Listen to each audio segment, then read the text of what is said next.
The flames weren't red. They were black as a starless night, and they burned cold against my skin as the hooded monks dragged Brother Thomas toward the altar. His screams echoed off the stone walls of the monastery, but no one would come to save him. No one could save him. Because at St. Gregory of the Shadows, those who entered the basement never returned the same.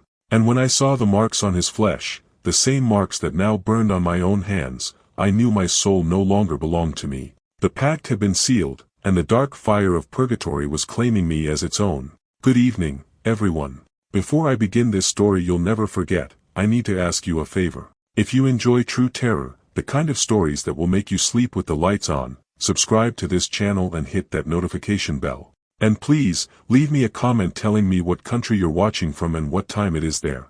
I love knowing there's someone in Brazil listening to me at 3 in the morning, or someone in Spain about to go to sleep with this nightmare in their mind. Now then, turn off the lights, put on your headphones, and let me take you back to 1766, to the forests of Pennsylvania, where I learned that some doors should never be opened, and some prayers should never be answered. My name is Samuel Whitmore, and I should have died in that monastery 58 years ago.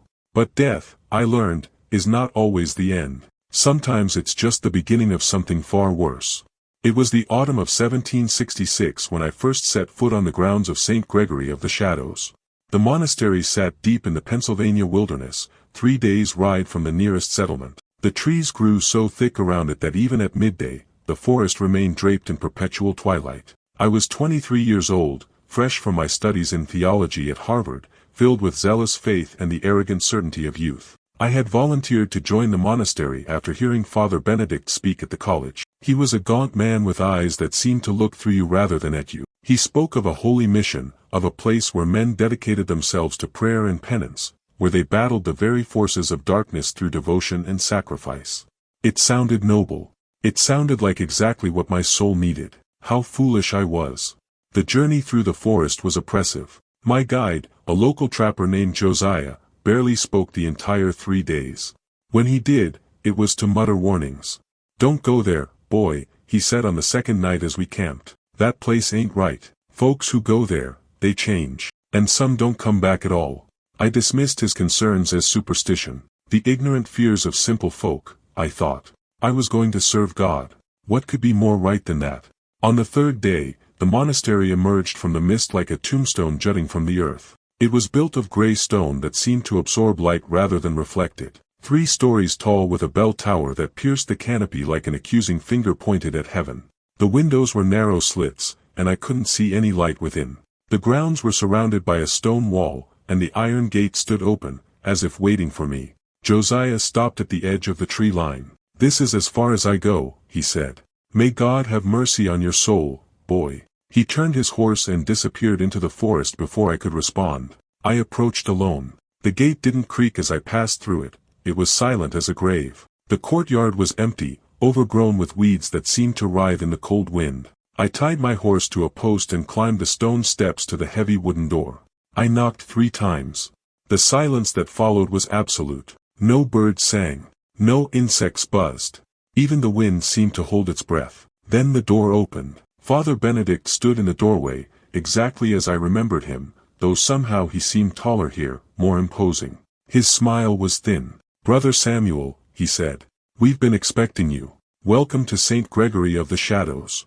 Welcome to your new life. Or perhaps, I would later think, welcome to your death." The interior of the monastery was colder than the autumn air outside. Our footsteps echoed on stone floors as Father Benedict led me through corridors lit by flickering torches.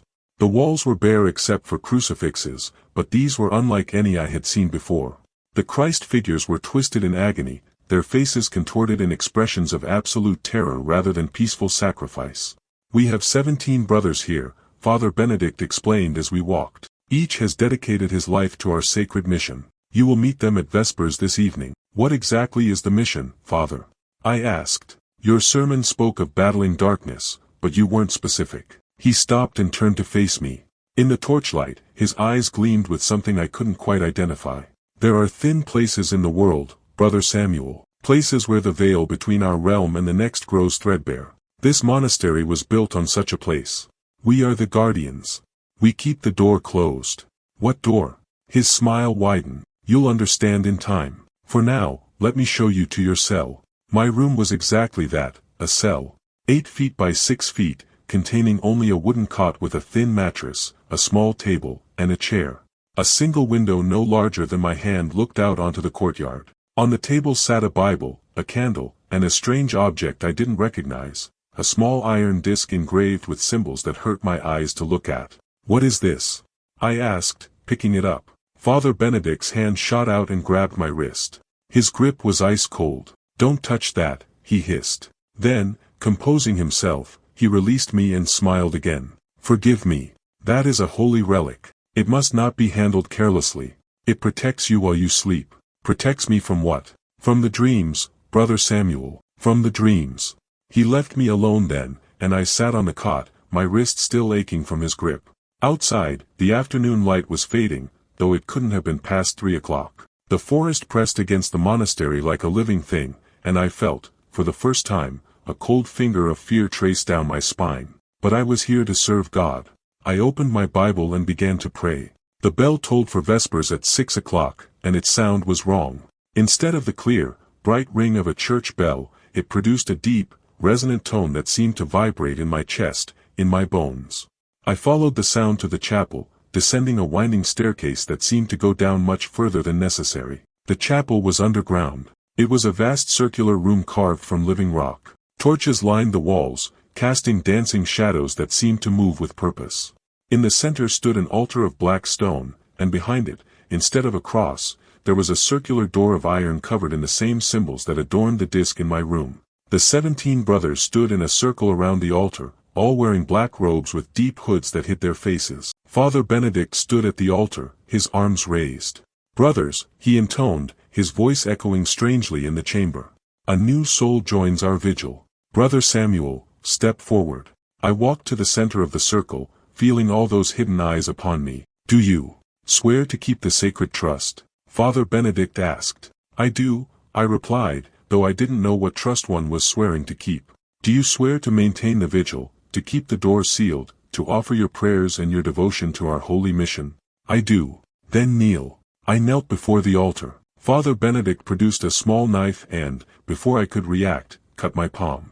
My blood dripped onto the black stone, and where it touched, the stone seemed to drink it in, the red liquid disappearing as if absorbed by thirsty earth. "With blood we bind," the brothers chanted in unison. "With prayer we seal. With souls we guard the gate." Father Benedict pressed his thumb to my bleeding palm, then touched it to my forehead. The contact burned like ice. "You are one of us now, Brother Samuel. You are a guardian of the threshold. May God have mercy on us all." The brothers lowered their hoods, and I saw their faces for the first time.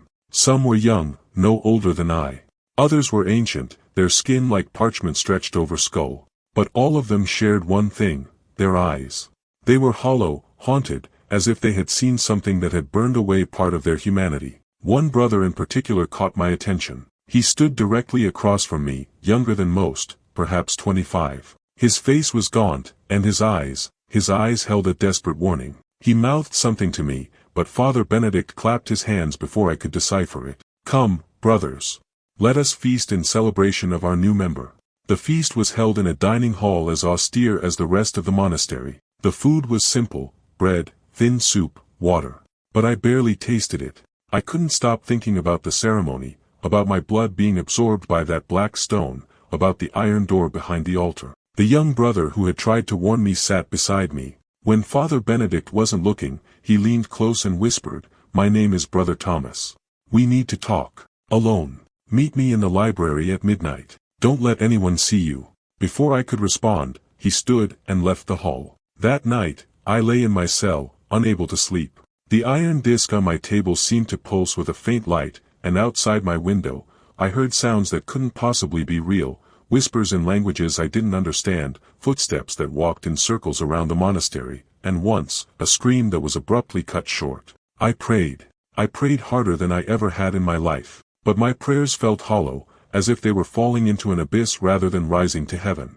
At midnight, I slipped from my cell. The corridors were dark, lit only by the occasional torch. I made my way to the library, a room I had been shown earlier. It was filled with ancient books, manuscripts, and scrolls. Brother Thomas was waiting for me, his face pale in the candlelight. "Thank God you came," he whispered. "Listen to me carefully, Brother Samuel. This place is not what you think it is. We are not servants of God. We are prisoners." "What are you talking about?" He grabbed my shoulders. "The door in the chapel, it doesn't keep evil out. It keeps evil in. Or rather, it's supposed to. But the seal is weakening. Every night, things slip through. And Father Benedict, he's not trying to stop it anymore. He's trying to open it fully. That's madness.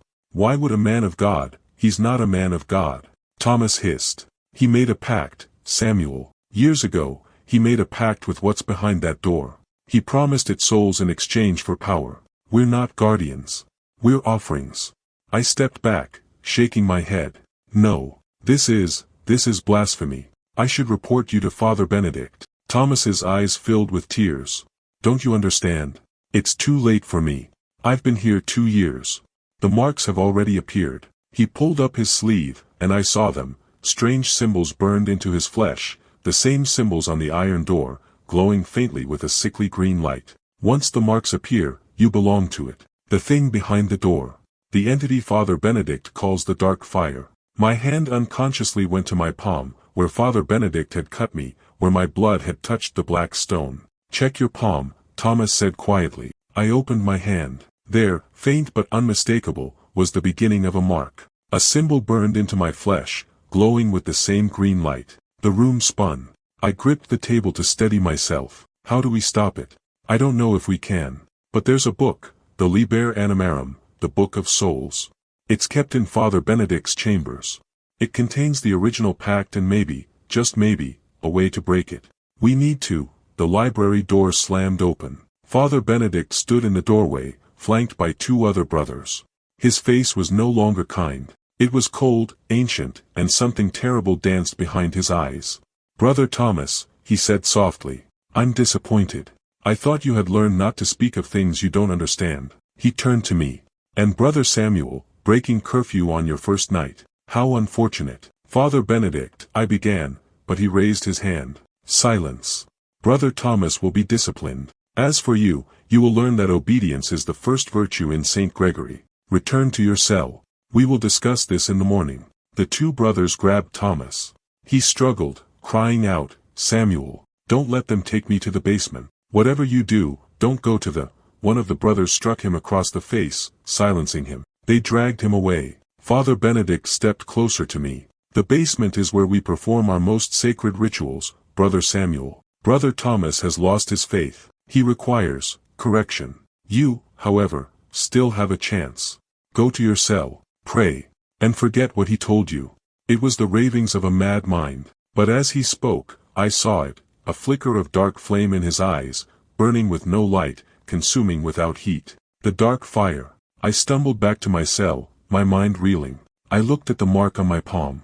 It was brighter now, more defined. I grabbed the iron disc from the table, and the symbols on it seemed to writhe and shift. With shaking hands, I placed it against the mark. The pain was instantaneous and excruciating. I bit down on my leather belt to keep from screaming. The disc burned against my flesh, but where it touched the mark, the green glow faded. I held it there for what felt like hours but must have been only minutes. When I finally pulled it away, the mark was still there, but dormant, no longer glowing. The disc, I realized, didn't protect me from dreams. It protected me from the mark, from the pact. But for how long? I had to get the Book of Souls. I had to find out what was really happening here. And I had to save Brother Thomas. But as I lay in my cot, I heard it, coming from deep below the monastery, from the basement Father Benedict had mentioned. Screaming. Brother Thomas was screaming, and with his screams came another sound. Chanting. The brothers were chanting in a language that predated Latin, predated any human tongue. And beneath it all, a sound like fire, but wrong. Fire that consumed light instead of creating it. The dark fire was burning, and Brother Thomas was feeding it. I pressed my hands over my ears, but I could still hear it. The screams went on for hours, until finally, mercifully, they stopped. But the silence that followed was worse. Because in that silence, I heard something else. Laughter. Something behind that iron door was laughing. The next morning, Brother Thomas appeared at breakfast. But he was different. His face was blank, emotionless. The light had gone from his eyes. He moved like a puppet, mechanical and stiff. When I tried to speak to him, he looked through me as if I didn't exist. Brother Thomas has been restored to his faith, Father Benedict announced to the assembled brothers. His doubts have been burned away. He is pure now, pure. The word made me sick. I spent the next 3 days in a fog of terror and confusion. I attended prayers, performed my chores, and tried to appear obedient. But every moment I could, I studied the monastery, looking for Father Benedict's chambers, looking for the Book of Souls. The marks on my palm grew stronger despite my efforts with the iron disc. Each night, I could feel something pulling at me, whispering in my dreams. Voices promised me power, knowledge, an end to death itself. All I had to do was surrender. All I had to do was open my soul to the dark fire. I resisted, but I could feel my will weakening. On the 4th night, I found Father Benedict's chambers. They were on the 3rd floor, in the bell tower. The door was locked, but I had learned from watching the other brothers that the keys were kept in the sacristy. I stole them during evening prayers and crept up the winding stairs. The chamber was circular, filled with books and manuscripts. But in the center, on a pedestal of black stone identical to the altar in the chapel, sat a book bound in what I desperately hoped was not human skin. The Liber Animarum. I opened it with trembling hands. The pages were filled with names. Hundreds of names. And next to each name, a date. I recognized some of them, the current brothers of the monastery. But there were others, dating back decades, even centuries. Then I found it. An entry from 1723. Benedict Thornwood makes covenant with the entity known as the Dark Fire. In exchange for eternal life and power over death, he promises to provide 7 times 70 souls to feed the flames. Each soul given freely through blood and binding. The monastery shall serve as the threshold. When the covenant is complete, the door shall open, and the dark fire shall walk the earth. Below it was a list of numbers. 489 names crossed out. 11 remaining. I counted the brothers. 17. We were the final offerings. My hand shook as I turned the pages, desperately searching for a way to break the pact. There had to be something, some ritual, some prayer. And I found it. Near the end of the book, in a different hand, older and more desperate. The covenant can be broken only by the willing sacrifice of one who bears the mark but has not yet been consumed. The sacrifice must be made at the altar, with the sacred blade, and the door must be sealed with the blood of the willing. But know this, the one who sacrifices shall be trapped behind the door, in the realm of the dark fire, for all eternity. There is no salvation. There is only service or eternal torment. Choose wisely. Fascinating reading, isn't it? I spun around. Father Benedict stood in the doorway. But he was different now. Taller. His skin seemed to barely contain something writhing beneath it. His eyes burned with dark fire, flames that cast no light. You're not Benedict Thornwood, I whispered. I am Benedict Thornwood, and I am the dark fire, and I am the hundreds of souls I have consumed over the centuries. I am all and I am none. His voice echoed with multiple tones, some human, some decidedly not. Did you really think you could steal into my chambers unnoticed? Did you think I didn't plan for this? He moved toward me with impossible speed. His hand closed around my throat, lifting me off the ground. You read about the sacrifice. The willing sacrifice. That is what I need. Force has its limits. A soul given freely burns so much brighter. So tell me, Brother Samuel, will you give yourself willingly? I couldn't breathe. Darkness crept into the edges of my vision. But I managed to choke out one word, never. He dropped me. I gasped for air, coughing. Then I shall take the others, he said. Starting with your friend Thomas. Oh, his body still walks, but his soul is already in my keeping. I've been feeding on it slowly, savoring it. In 3 days, there will be nothing left. And then I'll take another. And another. Until finally, you'll beg me to accept your sacrifice. Because watching them die, one by one, knowing you could stop it, that will break you, Samuel. It always does. He left me there on the floor, taking the Book of Souls with him. I don't know how long I lay there. Hours, maybe. When I finally rose, the sun was coming up. My throat was bruised, my body ached, but my mind was clear for the first time in days. I had a choice. I could try to escape, to flee into the forest and save myself. But the mark on my palm was burning now, bright green even in the daylight. I was bound to this place. If I left, the dark fire would hunt me, and more innocents would die in my place. Or I could fight. I could find a way to make the sacrifice, to seal the door forever. But that would mean eternal torment. It would mean giving up my soul, my salvation, everything I had ever believed in. I thought of Brother Thomas, the light gone from his eyes. I thought of the other brothers, how hollow they had looked at that first Vespers. I thought of the 489 names in that book. I made my choice. The next 2 days I spent preparing. I couldn't save everyone, but I could try to save some. I spoke to each brother individually, trying to assess who might still have enough of their soul left to escape. Most were too far gone. The dark fire had been feeding on them for too long. But there were 3, young men like myself, newly arrived. Brothers Peter, James, and Michael. When I whispered my plan to them during evening prayers, I saw recognition in their eyes. Hope, fear, but also understanding. On the 3rd night, I whispered, when they take Thomas for the final feeding, I'll create a distraction. You 3 run. Don't stop. Don't look back. Get to the settlement and warn them. Tell them to burn this place to the ground. What about you? Peter asked. I'll seal the door, I said. I'll end this. But the book said, I know what it said. It doesn't matter. This has to end. On the 3rd night, as promised, the bell tolled at midnight. The brothers gathered in the chapel. Father Benedict stood at the altar, and beside him, Brother Thomas knelt. What was left of him? He was a husk now, his skin gray, his eyes empty. Tonight, Father Benedict announced, we complete the feeding of Brother Thomas. And tomorrow, we shall begin with Brother Michael. The brothers formed their circle. The chanting began. I had stolen the sacred blade from the sacristy, the same knife Benedict had used to cut my palm. I had one chance. As the chanting reached its crescendo, as the iron door behind the altar began to glow with dark fire, I shouted, for God and all the souls you've consumed. I ran forward and plunged the blade not into Father Benedict, but into the altar itself, into the black stone where my blood had been absorbed. The effect was immediate. The stone cracked, and light, true light, golden and pure, erupted from the wound. The chanting stopped. The dark fire screamed through Father Benedict's mouth, a sound that shattered windows and cracked the walls.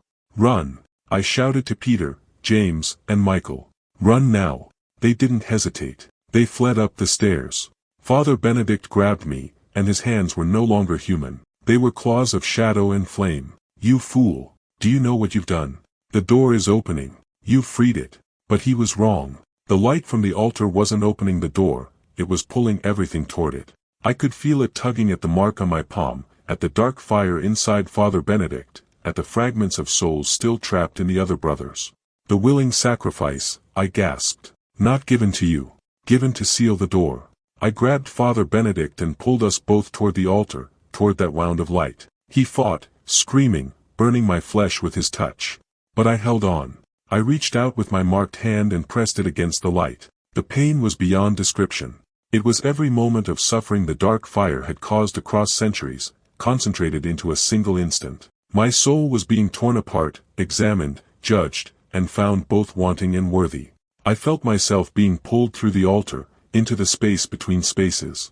Father Benedict, or the thing that had been Father Benedict, came with me. We tumbled through darkness shot through with that terrible dark fire, falling toward an iron door that now stood open, revealing an abyss that hungered. With the last of my strength, I shoved Father Benedict through the door into the abyss beyond. His screams echoed forever and instantly, and then I grabbed the door and pulled it closed.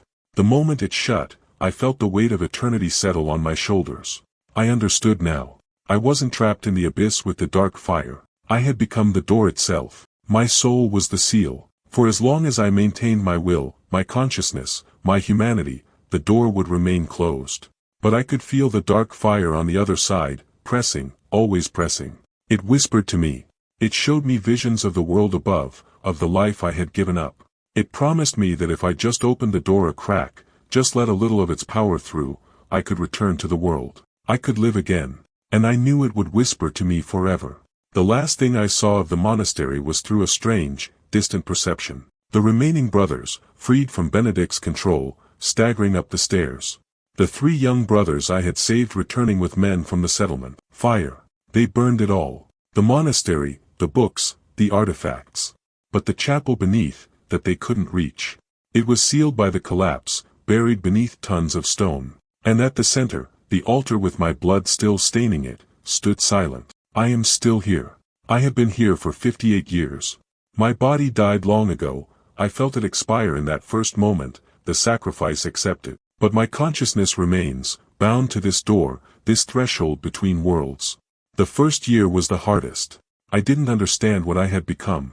I screamed into the void, begging God to release me, to let me die properly. But God, if he hears me at all from this place, does not answer. Perhaps he cannot reach me here, between worlds, neither in heaven nor hell nor purgatory, but in some fourth place that exists only to keep that door sealed. I learned to sense things.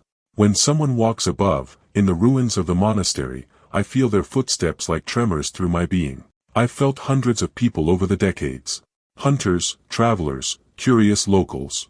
Most turn back, sensing the wrongness of the place. But some don't. In 1789, 23 years after my sacrifice, a group of young men came to the ruins.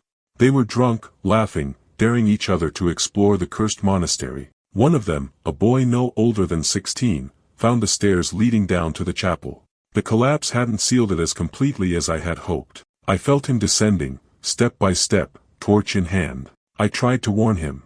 I don't know if he heard me, a whisper on the wind, a feeling of dread, but he kept coming. He reached the chapel. He saw the altar with my dried blood still upon it. And the dark fire felt him too. The door trembled. After 23 years of constant pressure, here was fresh life, fresh energy, standing right at the threshold. The dark fire surged against me with renewed vigor, and for a moment, just a moment, I faltered. The door cracked open. Just an inch. Just enough. A tendril of dark fire snaked through, invisible to the boy but not to me. It wrapped around him like a lover's embrace. He gasped, dropped his torch, and staggered backward. His friends called down to him, asking if he was all right. He climbed back up the stairs, and I thought perhaps he had escaped unscathed. But I could see the mark forming on his palm, glowing faint green in the darkness. The dark fire had touched him. It had marked him as it had marked me and all the brothers before me. I screamed then, a scream that existed only in the realm between realms. I had failed. I had let it through. Over the next month, I watched through that strange, distant perception as the boy changed. He became obsessed with the ruins. He returned again and again, drawn by the mark. His family grew concerned. His friends abandoned him. And still he came, night after night, descending into the chapel, standing before the door. The dark fire whispered to him. I could hear its promises, power, knowledge, freedom from death. The same promises it had made to Benedict Thornwood. The same promises it made to me every moment of every day. On the 31st night, the boy brought a knife. He stood before the altar and raised the blade to his own throat. I offer myself, he said, his voice hollow. I offer my soul to the dark fire. Open the door and let me serve you. No, I couldn't let this happen. Not again. Not another soul consumed. I gathered what remained of my will, my consciousness, my humanity, and I pushed back against the door with everything I had. The chapel shook. Stones fell from the ceiling. The altar cracked further. And most importantly, my voice, thin and distant as it was, reached the boy's ears. Run, I whispered. Run and never return. Your soul is your own. Don't give it away. Run. The boy's eyes cleared for just a moment. Confusion crossed his face. Then terror. He dropped the knife and fled up the stairs, out of the ruins, into the night. I never felt his presence again. But the effort cost me. For weeks afterward, I could barely maintain my consciousness. The dark fire pressed harder, sensing my weakness. It showed me the boy's fate. He lived, but never recovered from his ordeal. He died young, at 24, from a fever. The dark fire laughed and told me my intervention had been pointless. But I didn't believe it. 8 years of life, however troubled, were better than an eternity in darkness. That incident taught me something crucial. I wasn't completely powerless. If I was the door, then I also had some agency over what passed through it. But every intervention weakened me, brought me closer to that final dissolution where I would no longer be able to hold. Over the decades, others came. A historian in 1801, searching for records of the monastery. A group of Confederate soldiers hiding from Union troops in 1863. A young woman in 1901, running from an abusive husband, seeking shelter in the ruins. Each time, I felt the dark fire reach for them. Each time, I had to choose, do I intervene and risk weakening myself, or do I conserve my strength and let them fall prey? I saved most of them. But not all. I couldn't save them all. The woman in 1901, Sarah was her name, I tried to warn her. But she was desperate, terrified of the man pursuing her. When she felt the presence in the ruins, when she heard my whispered warnings, she thought it was her husband's voice, playing tricks on her mind. She went deeper into the chapel instead of fleeing. The dark fire took her quickly. She screamed for maybe 30 seconds. Then silence. I felt her soul being pulled through the cracks in the door, consumed by the flames that cast no light. Another name added to the endless tally. I wept for her. I don't have tears anymore, but my soul wept. And the dark fire laughed at my grief. You see, it whispered. You cannot save them. You can only delay the inevitable. Let me through, Samuel. Let me through, and I promise I will make their end swift and merciful. Keep me locked away, and I will savor every soul that stumbles into my reach. Their suffering is your fault. You are the one prolonging this agony. Sometimes, in my darkest moments, I believed it. During the day, the pressure is manageable. But at night, the dark fire grows strong. It pounds against the door. It shows me things, the world above, changing and growing. Cities rising where forests once stood. Wars fought and won. People living and dying, never knowing what horror I keep locked away. It shows me the 3 brothers I saved. Peter became a priest and lived a good life. He died in 1834, at peace, surrounded by his congregation. James married and had children, 6 of them. His descendants spread across America, hundreds of them now, living their lives, never knowing the sacrifice that allowed their ancestor to survive and continue his bloodline. Michael went mad from what he witnessed and died in an asylum in 1799, still screaming about dark fire. The dark fire tells me their lives weren't worth my sacrifice. It tells me I'm a fool. It tells me that eventually, my will must falter, my consciousness must fade, and when it does, the door will open. It also tells me what it plans to do when it escapes. It shows me visions of the world burning with dark fire, of souls being harvested by the millions, of cities transformed into vast feeding grounds. It shows me a future where humanity itself becomes fuel for an endless conflagration. This is what you prevent, it says. But also what you ensure. Because the longer I am imprisoned, the hungrier I become. When I finally break free, and I will break free, Samuel, make no mistake, my wrath will be apocalyptic. Every year you hold me here, every decade, every century, only increases the devastation that will come. You think you're saving the world. You're only making its eventual end more catastrophic. Maybe it's right. I feel myself slipping sometimes, my sense of self dissolving into the eternal moment of my binding. How long can one soul hold back an eternity of hunger? The incidents where the door cracks open are becoming more frequent. My interventions are becoming weaker. In 1945, soldiers came, American soldiers, part of a training exercise in the Pennsylvania wilderness. One of them, a young lieutenant named Thomas, yes, Thomas, the same name as the brother I had failed to save, discovered the ruins. When he descended into the chapel, I felt something I hadn't felt in decades. Hope. Because this Thomas carried something with him. A small silver cross, given to him by his mother before he deployed.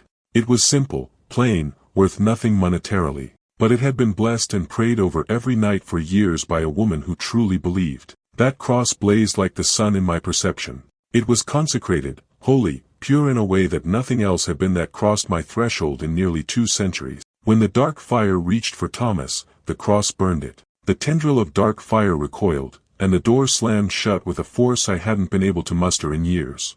Thomas felt nothing, just a sudden, overwhelming urge to leave, to go back to the light. He obeyed the urge. And the cross's power, its holy resonance, left an imprint on the threshold. For months afterward, the dark fire was quieter, subdued. I had a respite, a brief period where the pressure eased. But it didn't last. It never does. The dark fire is eternal, and faith, even the strongest faith, fades with time. Now, in 1824, wait, no. Time confuses me here. Now, in 2024, that's right, 2024 years since Christ walked the earth. 58 years since my sacrifice, though it feels like both an instant and an eternity. The ruins are protected now, fenced off, marked with warning signs. Dangerous structure, keep out. The government owns the land. Occasionally, surveyors or engineers come to assess the stability of the ruins, to decide if they should finally demolish what remains. Part of me wishes they would. Bring bulldozers, tear it all down, bury the chapel under tons of earth. Maybe that would help me hold the door closed. But another part of me fears it. Because demolition would disturb the altar, the physical anchor of my sacrifice. And if that anchor is destroyed, what happens to me? Do I finally fade into nothingness? Or does the door break free of my weakening grip? I don't know. And not knowing terrifies me more than the eternal torment I currently endure. But then I remember Brother Thomas's empty eyes. I remember the 489 names in that book. I remember Sarah in 1901. I remember every soul the dark fire has taken despite my best efforts, and every soul I've managed to save. Someone has to stand guard. Even if that someone is dead. Even if that someone is trapped in eternal torment. Even if that someone is forgotten by all the world above. Even if that someone is slowly, inexorably, losing the battle against an enemy that cannot tire, cannot die, cannot ever give up. I am Samuel Whitmore, and I am the door. I am the seal. I am the guardian of the threshold. And I will hold, for as long as I can, for as long as I must. Because the alternative, the dark fire loose in the world, is too terrible to imagine. The worst part isn't the loneliness or the pain or even the fear of failing. The worst part is the doubt. What if I'm wrong? What if the dark fire is right, and I'm only delaying an inevitable catastrophe? What if, by holding this door closed, I'm actually making things worse? These questions gnaw at me constantly. They erode my resolve like water wearing away stone. And the dark fire knows it. It feeds on my doubt, using it to weaken me further. But then something happened that changed everything. Last year, or what I perceive as last year, time is strange here, someone different came to the ruins. Not a curious teenager or a drunk adventurer or a desperate soul seeking shelter. This was a priest. Father Miguel Rodriguez, according to the small prayer card he carried. He was elderly, perhaps 70, and he walked with a cane. But his faith was like a beacon in the darkness. He came alone, in the early morning, when the dark fire's influence was at its weakest. He climbed carefully down the stairs into the chapel. And when he saw the altar, the cracked black stone with the ancient bloodstain, he fell to his knees and prayed. He prayed for the souls lost in this place. He prayed for Benedict Thornwood, corrupted by his lust for power. He prayed for the 489 souls consumed by the dark fire. He prayed for Brother Thomas and all the brothers who had suffered here. And then, God help me, he prayed for me. Lord, he said, his voice echoing in the chapel, if there is a guardian here, a soul who sacrificed himself to keep evil bound, grant him peace. Grant him strength. Let him know his suffering has not been in vain. I felt those words like rain on parched earth. For the first time in 58 years, I felt seen. Acknowledged. Not forgotten. The dark fire recoiled from Father Miguel's prayers like a vampire from sunlight. It shrieked and raged, slamming against the door with such force that the entire chapel trembled. Dust fell from the ceiling. Cracks spread across the walls. Father Miguel continued praying, undaunted. I tried to speak to him. I gathered every particle of will I possessed and forced words through the barrier between worlds. It came out as barely more than a breath of wind, but he heard it. Thank you. He looked up, his eyes wide. Who's there? Show yourself. Cannot. I am, the door. Understanding dawned on his face. Dear God. The sacrifice. You're the one who sealed the pact. You're still here. Yes, holding it, closed, but weakening. Father Miguel stood, leaning heavily on his cane. He approached the altar, pulled out a small vial of holy water, and began to anoint the cracked stone. I don't know if this will help, he said, but I've got to try. You shouldn't have to bear this burden alone. The holy water hit the blood-stained stone, and I felt it like a surge of energy through my being. Not enough to fully restore me, but enough to reinforce the door, to strengthen the seal. The dark fire howled in fury. The church must know about this, Father Miguel said. We can send priests regularly, strengthen the seal with prayer and sacrament. You won't be alone anymore. Hope. For the first time in decades, I felt hope. But the dark fire had other plans.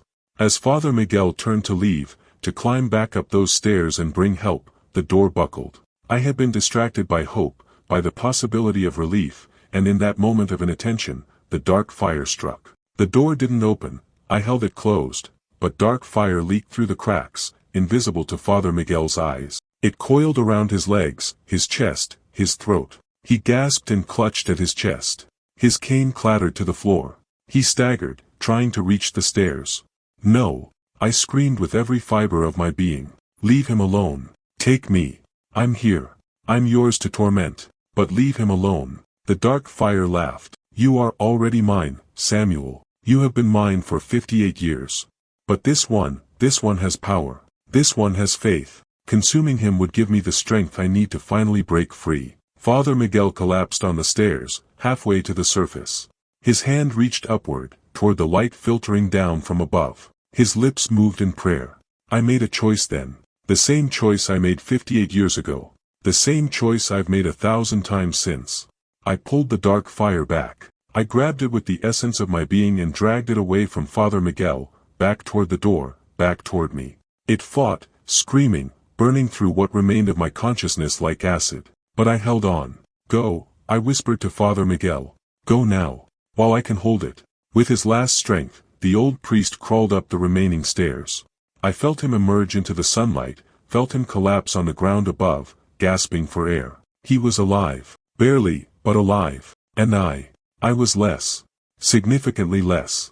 That intervention cost me more than any before it. I felt pieces of myself dissolving, my sense of identity fragmenting. For days, or months, or years, I couldn't tell. I drifted in a void, barely conscious, the door held closed more by habit than by will. But I held. When awareness finally returned, I felt different. Thinner. More fragile. Like paper that's been folded and unfolded too many times, ready to tear at the slightest pressure. The dark fire felt it too. "You're fading, Samuel," it whispered, its voice almost gentle now. "Even that old priest's prayers couldn't save you. You're dissolving. In a year, maybe less, there won't be enough of you left to hold this door. And then I'll be free. All your suffering, all your sacrifice, will have been for nothing." I wanted to argue. I wanted to believe it was wrong. But I could feel the truth of its words. I was fading. The end was coming.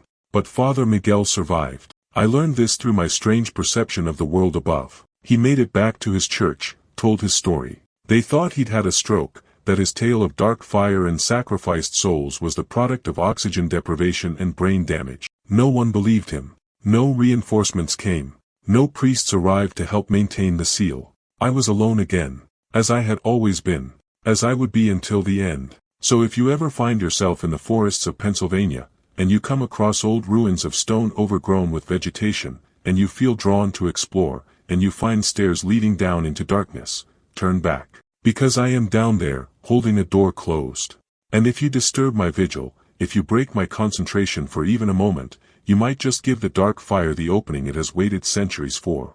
More than that, if you're a person of faith, if you believe in the power of prayer, send one my way. Send one to the forgotten ruins in Pennsylvania, to the soul trapped between worlds, to the door that must never open. I don't know if prayers can reach me here. Father Miguel's did, for a moment. Maybe yours can too. Because I'm running out of time. I'm running out of strength. I'm running out of me. And when I'm finally gone, when there's nothing left of Samuel Whitmore to hold this door closed, the dark fire will be free. Unless someone else takes my place. Unless another soul makes the sacrifice I made. Unless someone, somewhere, is willing to trade their eternity for the world's survival. I wouldn't wish this fate on anyone. Not my worst enemy. Not even Benedict Thornwood, who brought this horror into being. But if no one takes my place, if the door opens. The dark fire has had 58 years to plan. 58 years to grow hungrier. 58 years to imagine all the souls it will consume when it's finally free. 490 souls fed the fire before I sealed the door. How many millions will it take after? Some doors were meant to stay closed. Some fires were meant to stay locked away in the darkness. And some sacrifices, once made, can never be unmade. My name is Samuel Whitmore. I died in 1766. And I am still dying, every moment, forever, behind a door I can never open. This is my story. This is my warning. And this is my eternal purgatory. Thank you for listening to this tale from the darkness. If this story chilled your bones, if you'll think twice before exploring old ruins, hit that like button and share this video with someone brave enough to listen. Don't forget to tell me in the comments where you're watching from and what time it is. And remember, some stories are more than just stories. Some are warnings. Until next time, keep your lights on, and whatever you do, if you hear chanting in the night, don't follow it. Good night, or should I say, good luck sleeping.